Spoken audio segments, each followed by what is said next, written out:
Florida Sportsbook. Yo, yo, yo! What is up? What is up? What is up? Welcome back. Game over Edmonton. It's your boy, Avry here. Oh my goodness, the Edmonton Oilers once again go into San Jose, California and get a massive win on the road. The Edmonton Oilers right now, y'all, are hot. They're in fuego. They are a team to watch in the Western Conference. And if you're in Alberta, it is a fun time to watch hockey if you're an Oilers or Flames fan. But first, a word from Sports Interaction. Get in on the action and make your bet with Sports Interaction. Every hit, every shot, every goal. From all your favorite teams and players. With competitive odds, the best live in-play, and more ways than ever to get into the game. Like Minute Madness, our exclusive game with so many opportunities to win by the minute. Download the app, use the QR code you see at the bottom of your screen, right over there. There we go. That little QR code. Or head to sportsinteraction.com/SDPN to get started. 19 plus, and please play responsibly. Also, as you can tell, back at Avry Manor, it appears, it looks like, it sounds like Ye Old Mike is working. That's the funny thing about tech issues. Every once in a while, you'll get them. Every once in a while, technology will fail on you. But hey, that is what it is. Hater, what's going on? Yeah, we're trying to sort that one out. The thumbnail. We're trying to figure out why that was exactly Elias Pettersson. He's not an Oiler right now. Right now, maybe one day he will be, but it was kind of funny setting this up and seeing, oh, that's weird. Pettersson's our thumbnail. Okay. But hey, we'll get that figured out for the game against Colorado. I don't think we'll have Pettersson up there again when the Oilers play Colorado on Tuesday night. But what a dominant game in San Jose for the Oilers. And I gotta say, first of all, like Jack Michaels mentioned on the broadcast, Edmonton's gone to San Jose and won both games there to the tune of 13-2. The domination against the Sharks has been, oh, wow. Oh, I'm sorry. Oh, I'm getting told. Oh, I'm burying the lead. Yes, I'm apparently burying the lead in terms of what happened today.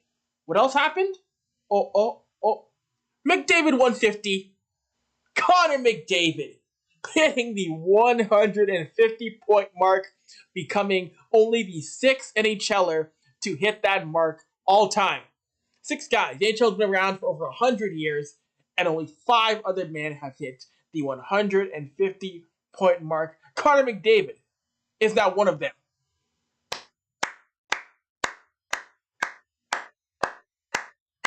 You gotta clap for the kid. You gotta clap for him, not only for that, but also getting 2 goals today. He's had 64 goals.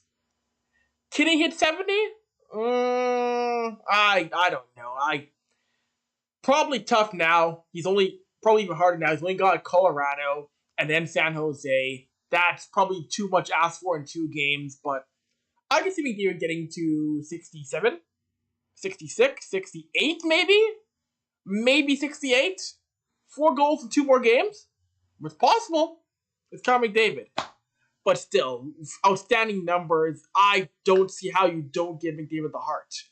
I really do not see how you don't give McDavid the heart right now in terms of what he's done. Hater, yeah, McDavid probably break the top. Yeah, I think 66, 67 is certainly in range for McDavid. Of course, Ovi sits at the salary cap mark with Ovi at 65. McDavid getting to 66, 67. I think that is entirely in play for Connor McDavid today, this season here. What a year he has had, just shattering numbers, and once again, showing to us that what we think is impossible is not impossible to one Connor McDavid. It is so fun to see on a jam-packed day, in the NHL. 16 games in action. Every team is playing tonight on a very busy Saturday night. So that means you get game overs for every single market in the country. You get Game Over. I'm kicking things off tonight. You're getting a healthy dose of Game Over Edmonton. You're getting Game Over Edmonton, Calgary, Montreal, Vancouver, Ottawa, Winnipeg, Toronto. You're getting the whole network tonight, baby. You are getting the entire network, and of course, if you like the content here on the SDPN YouTube, please like, subscribe. Let's get those likes up. Get those likes up, get those viewers up. If you like the content, like, share, tell your friends, tell your enemies, tell your frenemies what you like about Game Over and what we're doing here in whole on the Steve Dangle Podcast Network. It's fun. It's always a blast coming on here every game day and chopping it up with you, the people here in the chat room. Let's see what comments got here in the chat. Jake, they love Edmonton, but no one else cares. Oh, no, this is a big I would say, Jake, this is the biggest story in hockey right now. What Carter is doing. Of course, yes, there's a news. Of course, yes, Erik Karlsson's at 100 points, or is going to be very soon. Yes, David Pastrnak is knocking the door at 60 goals. But I would say that McDavid is the biggest story of the market, too. McDavid is in commercials on ABC. I'll say again, McDavid is in commercials on the NHL on ABC. That's huge. So other markets do care. Networks care. He's on TNT ads. You wouldn't see Oilers in other places like that until now. So McDavid is certainly getting his due in other markets, as he should be. McDavid's getting his due all around the hockey world. And it's impossible not to. It's tough. No matter what team he would have been on, it would have been tough to not anoint him the best player in the league for what he's done before this year, but also what he's done this year at 64 goals now and almost 90 assists. So it's fun. I see it all the time on Twitter. It's as if the NHL is too easy for McDavid. He needs a harder league to graduate in somewhere in the world. If this is the baseball version of Quad A, he needs a quintuple A to go play it because it's something else. And Hater, that was the Western Conference right now. As we see Edmonton, if Edmonton were to finish in first, and if they were to get Calgary, so it looks right now that the Oilers will be playing the LA Kings as it stands in the first round of the Western Conference playoffs. But if the Oilers were to leapfrog the Vegas Golden Knights, which I don't think is going to happen, I don't see Vegas dropping any. I don't see Vegas pulling out in number one spot. But that would be a fun series, though, if we did get Edmonton Calgary for round one. Because I'll give credit to the Flames. They have been able to turn around, 3-4 weeks ago. Calgary looked done. Calgary looked cooked, like a well-done steak. And here come the Flames now, turning things around. Here comes Nashville. Calgary, Nashville look both done. As Winnipeg keeps on faltering. Like Alicia Keys once said, "Ah, keep on falling."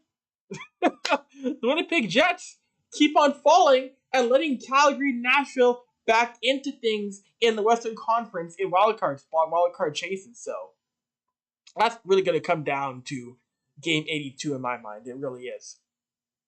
But overall, in this game, though, Edmonton get 6 goals. They put 6 past James Reimer.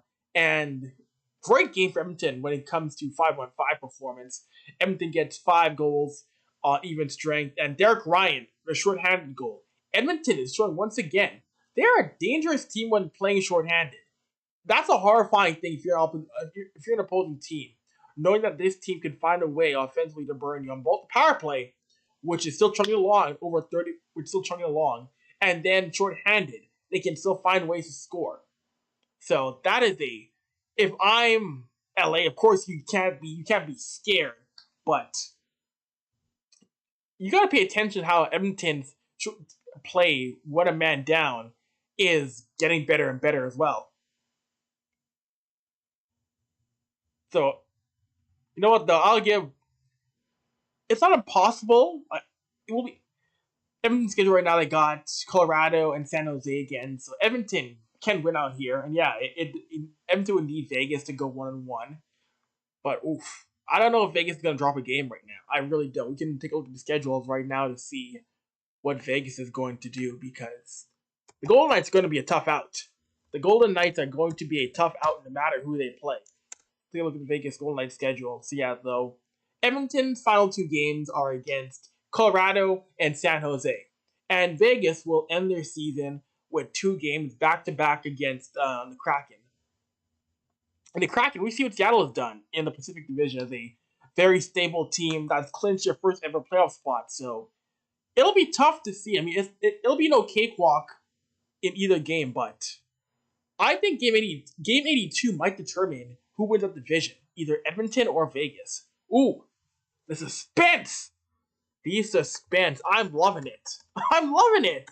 I said this before, that this division, and quite frankly, the conference, could come down to the last game of the year. And we're getting that right now. We still don't have a clear picture. We still don't know who's winning the Pacific or the West. And we've just finished up game 80. So, it's fun. I like this much more than the Atlantic Division race, where you knew in the Atlantic it was going to be the Boston Bruins all the way. It was a cakewalk for the Bruins. You knew they were taking home the Atlantic. There was never a debate. It was never in doubt that was going to be Boston's or that Toronto was going to catch them. But the Pacific Division right now is still a very, very, very fun crapshoot to watch. It's enjoyable. I don't know how you cannot enjoy that division right now and what's happening. And again, Edmonton today, very scoring attack. You got Nugent-Hopkins chipping in. You got Nuge. You got McDavid.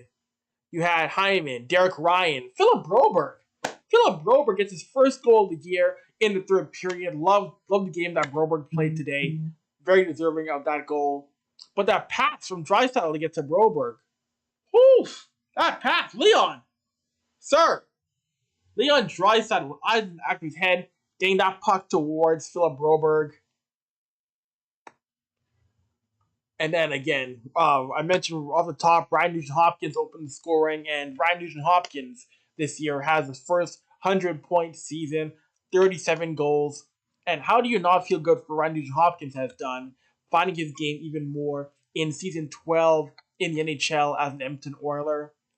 What Nugent's done this year, elevating his game to the next level and becoming that, and once again, shocking this division. Oh, some stranger. Come to your comment section. Gun invaded by the comment section's interesting. It's a wild, wild place, stranger. It's a very wild place. Okay, so Hater right here clears things up for us when it comes to the division race. Edmonton wins the next game. Vegas loses one more. They're tied in regulation win.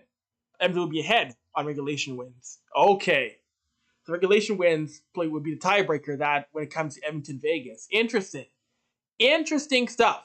But again, love that it's coming down to game 80, game 81, game 82. Very intriguing stuff. Very fun stuff to see. And I mentioned the scoring attack, but can we give a little bit of praise to Mattias Ekholm on the Zach Hyman goal? Mattias Ekholm has 2 Sharks on him. To get that pass through 2 defenders to Zach Hyman.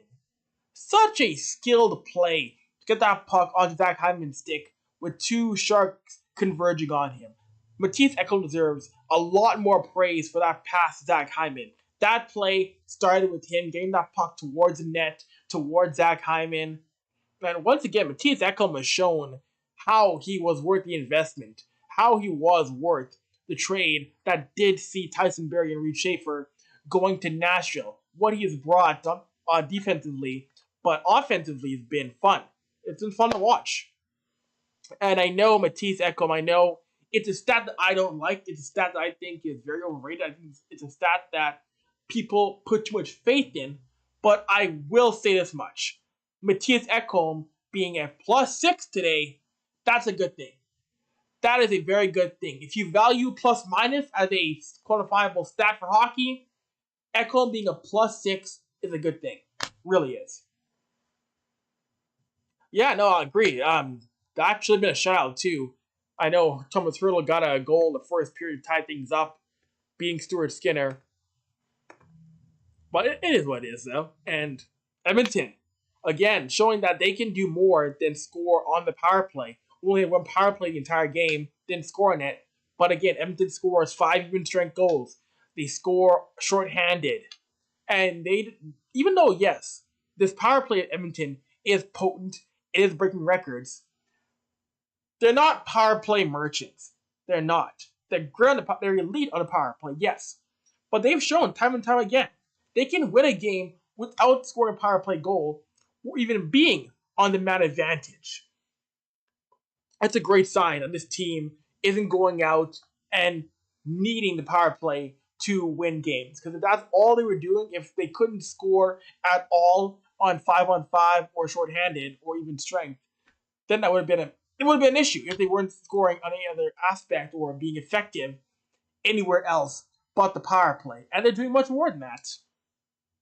So full kudos to Edmonton, what they've done and what they did today in the 6-1 win over San Jose. And also, it was really fun to. It was really fun seeing. We saw Jason Demers 700th game for the 700th game in his career. Cool to see him get called up, playing that game, and see him being celebrated by Shark fans, Oilers fans who were there. So that was cool to see him get that 700th game in his call-up game. And it sounds like Graham McLeod will be coming off the LTIR. He's eligible to play on Tuesday. So thankfully, it appears the LTIR will not be a huge thing when it comes to Ryan McLeod, which is great to see come playoff time.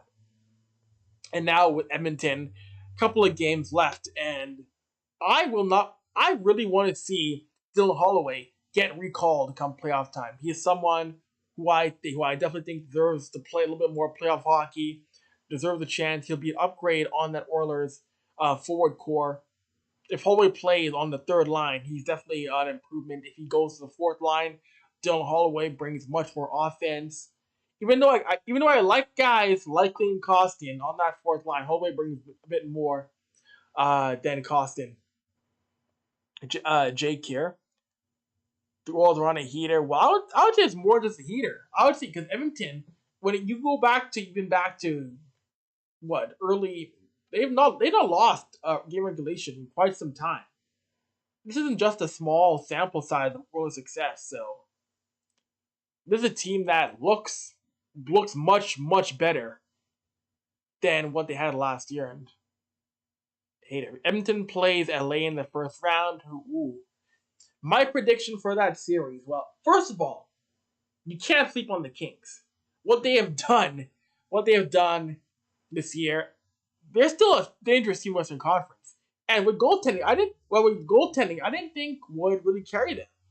But you still have Kopitar, Iaflalo. This is still a very dangerous team when it comes to offense. So I will say it won't go 7. It won't go 7, but I will say Edmonton in 6. Edmonton beats the Kings in 6 games. So, but it'll be fun though because we saw how LA in that series was able at times to neutralize McDavid. We saw Philip Danault play well against McDavid in that series last spring. So one thing about the Kings, they're not going to just roll over and die. They're not going to just let the Oilers have a series win. It's going to be a very tough, very locked down series. Tom McClellan knows McDavid and Draisaitl and Nugent-Hopkins very well. He knows what he's up against. He knows what they can do. So I don't think the Kings are going to just roll over and die. That series is going to go 6 games, but it's going to be 6 very entertaining games for all of us here watching, all of us covering that series. And all of us are going to be in the building. But I cannot wait because Oilers games in the springtime, the playoff games. An Edmonton Oilers playoff game, if you are there, you can smell it in the air. You can see what happens in the moss pit. Inside Rogers Place. Inside Rogers Place is, during a playoff game, as loud as can be. It was a treat for me to cover it last year for the Hockey News. But fully experiencing that. Oh my gosh, with fans back in the building for the first time for a playoff game in Edmonton since 2017. It was an experience. It certainly was. Evander Kane. He hasn't. He's gone cold a little bit. I know Kane had his chances today. He got two great chances but couldn't score. Lately, Kane's been a bit of a down player. He's struggled to find his game, of course. We know the injury problem, but Evander Kane lately just has been very inconsistent. He's someone who I think all of us want to see get his game picked up again come playoffs time, because there isn't much time for him to get things back in gear again. That's a guy who's going to need to pick things up a little bit more. So, but we definitely will see what happens there. We definitely will see what happens. But no, it's going to be fun. Either if Edmonton's playing either LA or Calgary, either way, those are going to be very fun series for everybody to see. I think going to be really, really fun. And I look at the stats here again with McDavid, 64 goals. I just see how Evan Bouchard also got an assist on that McDavid goal. And Evan Bouchard this year has taken another step as a solid defender in Edmonton's lineup. He's played really well this season here. I've been a big fan of Evan Bouchard's game, taking the next step. And playing with Mattias Ekholm has been very fun to watch. And you got Ekholm, talking to Mattias Ekholm. Ekholm himself has said that, hey, I'm a mentor here for Bouchard, but also Ekholm has been a great boost for me as well. Both those guys speak glowing on each other, and Mattias Ekholm has said that Bouchard helped him as well. So to see those guys not only be complimentary of each other, but say that they've helped each other's game, and see how they've been a very effective pairing is a wonderful sight on that back end. How many points will McDavid have end of the year? Oh my gosh. End of the year for McDavid. Okay. Regular season, I will just say, talking points regular season. He had 151 now. I will go regular season. I'll say 155. I think he gets more points. He gets 155 to end the year, I think. Playoff time, playoff points for McDavid.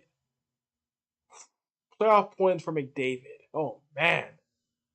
What is he gonna get in the playoffs? Because we've seen McDavid turn it up at stupid levels in the playoffs. And we've seen Draisaitl.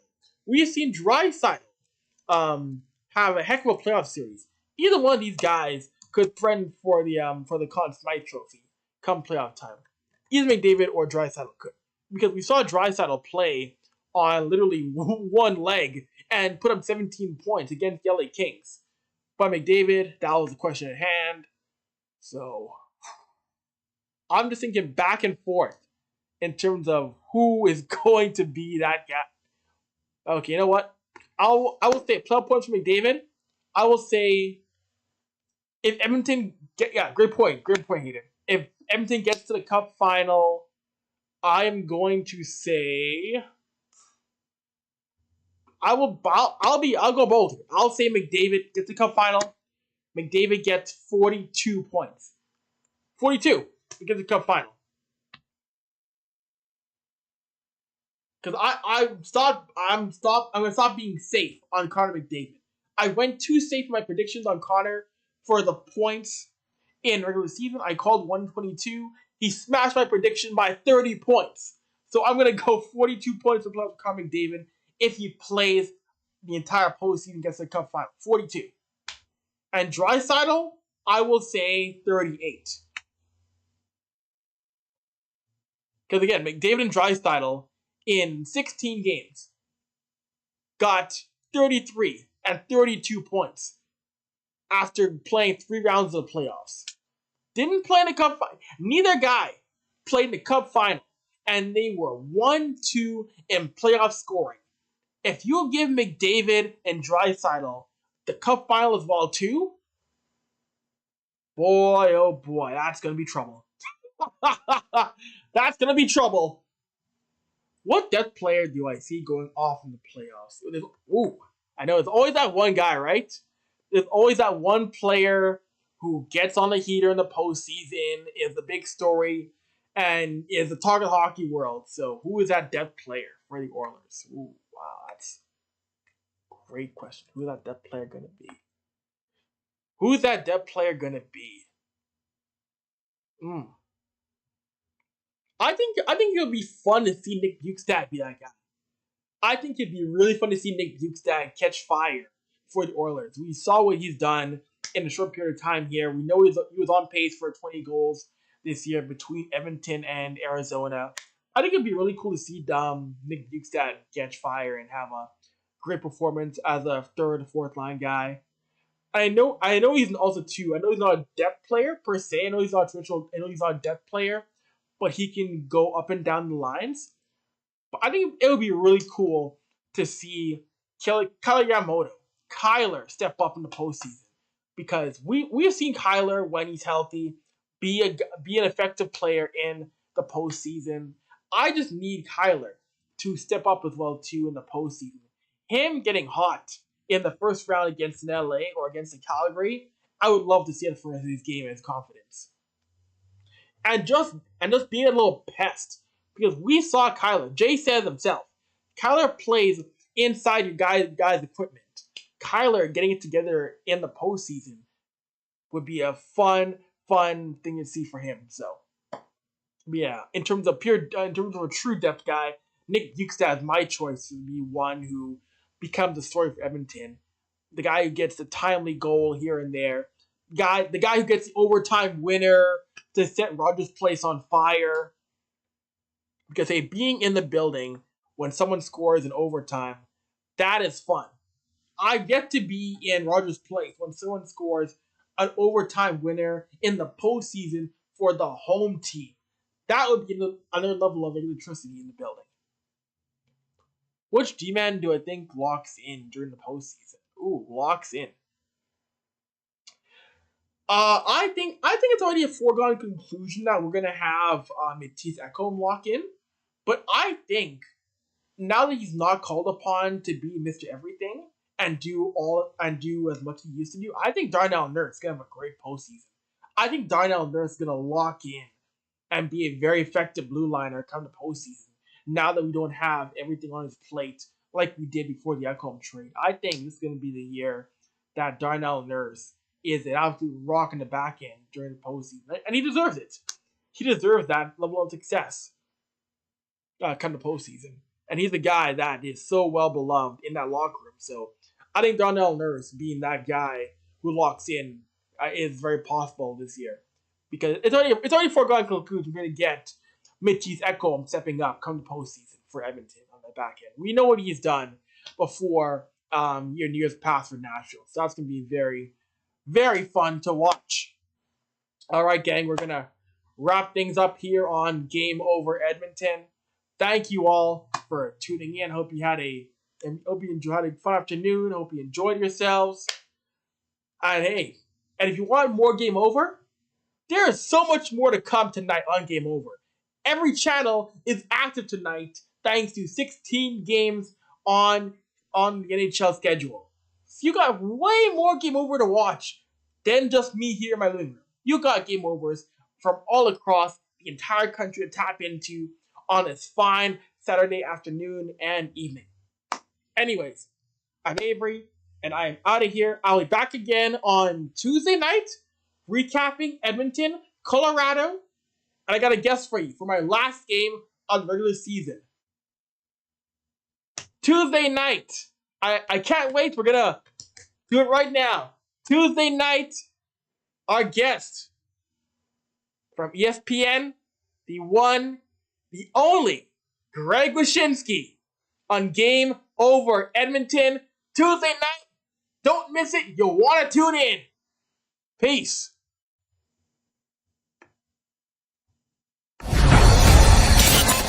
Game over! Powered by Sports Interaction, Canada Sportsbook.